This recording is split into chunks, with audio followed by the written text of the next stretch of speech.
आकाशवाणी गोरखपुर। अब रउआ सभे विकास राय से समाचार सुनी। प्रधानमंत्री नरेंद्र मोदी कहले हवें कि एह महीना के 22 तारीख के अयोध्या में रामलला क प्राण प्रतिष्ठा देश के करोड़ों लोगन के एक सूत्र में बनले हवे। आकाशवाणी से आज मन की बात कार्यक्रम में श्री मोदी कहलें कि देश एह मौका पर सामूहिकता क अद्भुत शक्ति देखलस। भगवान राम क शासन के भारतीय संविधान बनावे वालन बदे प्रेरणा क स्रोत बतावत श्री मोदी देव से देश और राम से राष्ट्र क अपने बात का उल्लेख कैलें। श्री मोदी कहलें कि ई 2024 क पहला मन की बात कार्यक्रम हो और अमृत काल में एगो नया उमंग और तरंग हो। प्रधानमंत्री यह बरिस के गणतंत्र दिवस परेड में नारी शक्ति का खास उल्लेख कैलें।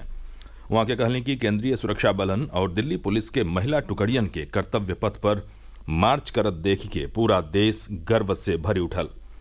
प्रधानमंत्री महिला लोगिन के स्व सहायता समूहन के बारे में चर्चा करत प्रदेश के बहराइच जिला में महिला लोगिन की ओर से स्थानीय सामानन के उपयोग से जैव उर्वरक और जैव कीटनाशक तैयार कैलहू का उल्लेख कैलें।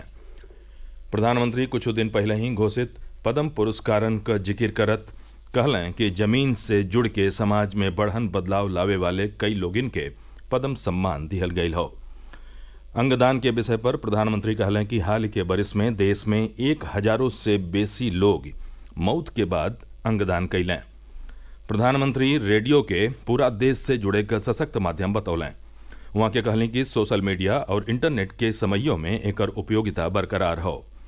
25 जनवरी के मनावल गये राष्ट्रीय मतदाता दिवस का जिक्र करत श्री मोदी कहलें कि एक ओर जहाँ दुनिया के कई देशन में मतदान प्रतिशत घट रहल हो, वहीं भारत में ये लगातार बढ़ रहल हो।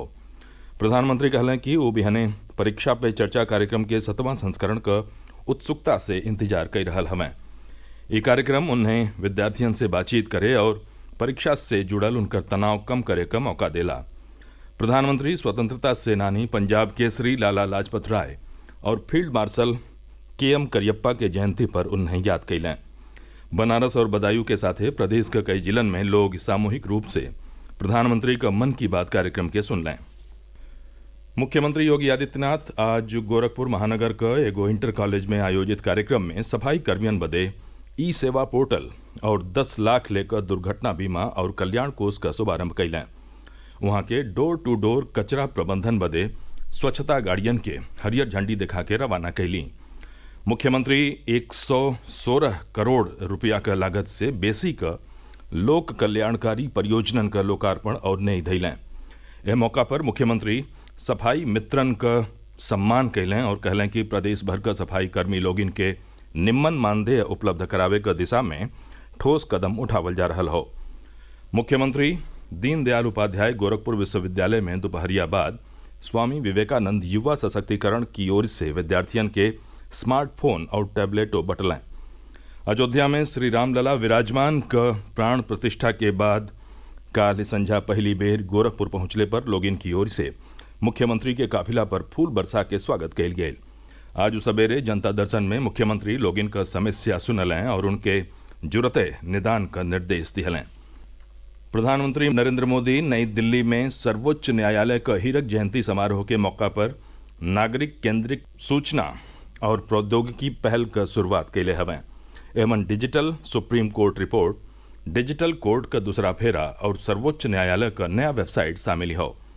यह मौका पर वहाँ के कहलें कि प्रौद्योगिकी सुगमता न्याय उपलब्ध करावे में बहुत बढ़न भूमिका निभा रही हो। मजबूत न्यायिक प्रणाली विकसित भारत का मुख्य आधार हो। वहाँ के बतौलें कि सरकार सर्वोच्च न्यायालय का नया भवन बदे 800 करोड़ रुपया का मंजूरी दिहले हो। यह मौका पर मुख्य न्यायाधीश DY चंद्रचूड़ कहलें कि अब खाली एगो बटन क्लिक करके मामला दायर कैल जा सकला। बरेली जिला के फरीदपुर कस्बा में घर में सुतल एगो दंपति और उनके 3 लइकन का जिंदा जर के मौती हो गई। आग के कारण का अभिन पता नहीं खेलागल। घटना का सूचना मिलने के बाद मौका पर पहुंचल ओइजा का वरिष्ठ पुलिस अधीक्षक सुशील घुले बतौलें कि घटना के सज्जो पहलुओं का जांच कैल जा रहा हो। मुख्यमंत्री योगी आदित्यनाथ बरेली में भइल यह अग्नि दुर्घटना पर गहरा दुख जतौले हवें। वहाँ के मृतक लोगन के परिजन बदे अपन संवेदना जतौले हैं।